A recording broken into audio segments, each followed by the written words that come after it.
Now, it's been my experience through the years that people oftentimes that are not familiar with the power and the integrity and the historicity of the Bible oftentimes are guilty of just saying, you know, the Bible is a book among many religious books, but nothing could be further from the truth. And that's why reasonable and intelligent people should have some discussions on the content of Bible prophecy, because this book is almost, and again, scholars and theologians disagree percentage point wise, but you can safely say that the Bible is approximately 1/3 prophecy. If you're a new student of the Bible, or perhaps you know little about the Bible is not actually a book, but it is a compilation of 66 books written by 40-plus authors over a period of about 1,500 years, written in 3 languages originally, Hebrew, Aramaic, and Greek. The manuscript evidence of the Bible is overwhelming, between 22 to 24,000 copies of manuscripts and scrolls and pieces. And in recent days with some new technology, there are some that have said that that number is revised. It's closer to 66,800 and some manuscripts, scrolls, and pieces. Well, what does that mean to the average person? What it means is important, because it means that the content of the Bible is accurate and provable. Unlike any other book, any other writing in all of history, overwhelmingly. Homer's Iliad is considered by many to be one of the most documented literary great pieces, and there are approximately 1,800 manuscripts for Homer's Iliad. Compare that to the Bible, 66,800 and some by new numbers, manuscripts, scrolls, references. What that translates to is that the Bible is accurate and the Bible is provable. Many times people have said to me, well, you know, the Bible, I'm not saying that the Bible doesn't have some things in it that are accurate or some things in it that are historical, but you know, Tiff, the Bible's been translated so many times that it would be impossible for it to still be accurate after all of these centuries and all these years. Well, you see, that's where manuscript evidence is so important to understand. Because, yes, the Bible has been translated in languages all over the world. Billions of copies of the Bible have been published and printed and distributed, more than any other book. They don't even put it on the bestsellers list because it is just every year the bestseller by far. There's no book that publishes and propagates like the Bible. It is a book that has stood the test of time. But manuscript evidence, for example, Greek is, and I know that there is a different Greek today than there was back in the days of manuscript, Koine Greek, but there are people that still are able to read that, and there are over 20,000 copies of the New Testament that are available.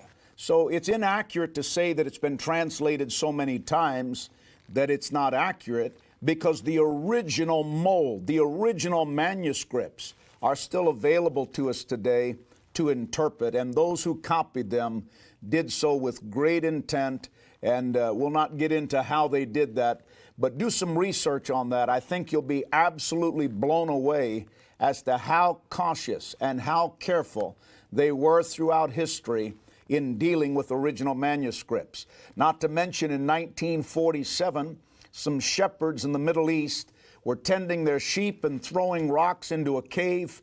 They heard a unique sound like the breaking of a jar or the breaking of a vessel.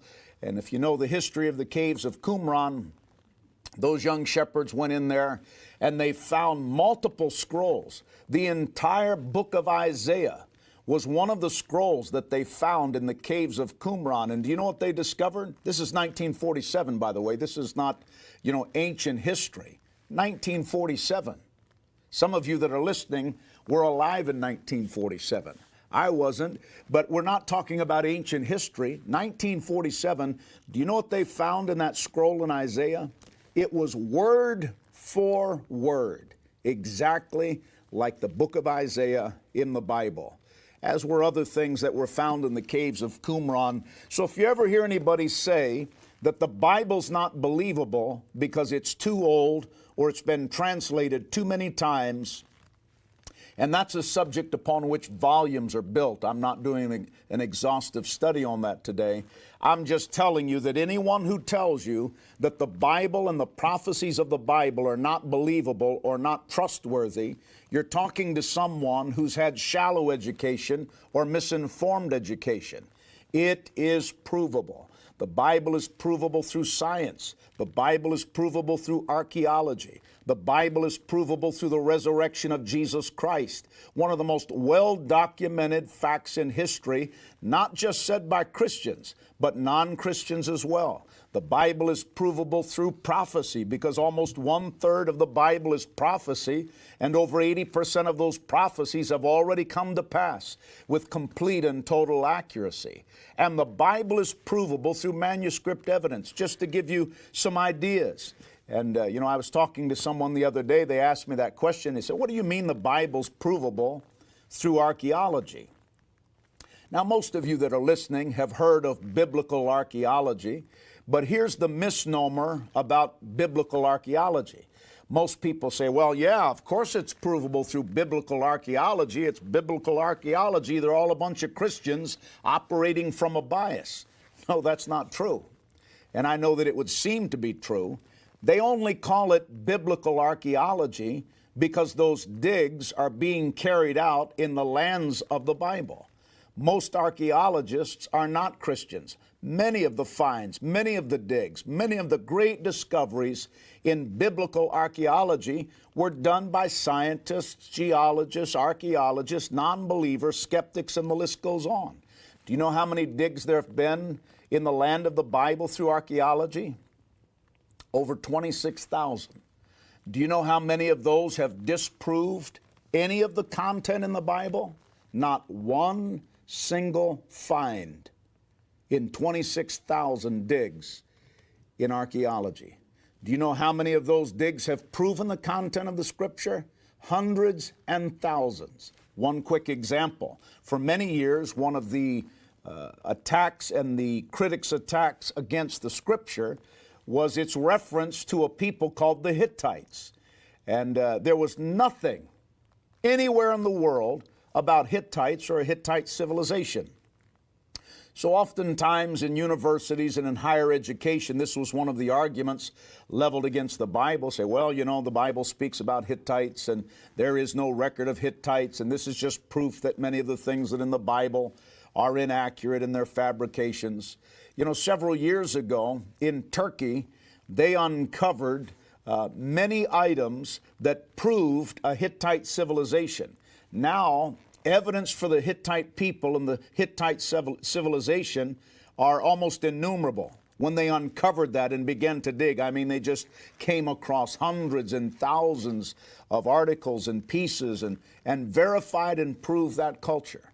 So when it comes down to a bottom line, it's not that you have to believe the Bible in blind faith. It's not like you've got to throw yourself off the cliff of intellectual reason, saying, well, if I'm going to be a Christian, I'm just going to have to go it in the dark. No, the Bible stands any test of academic scrutiny. It is the most provable, documented book in world history. And anybody that tells you different is coming from an academic bias, and they're not telling you the truth.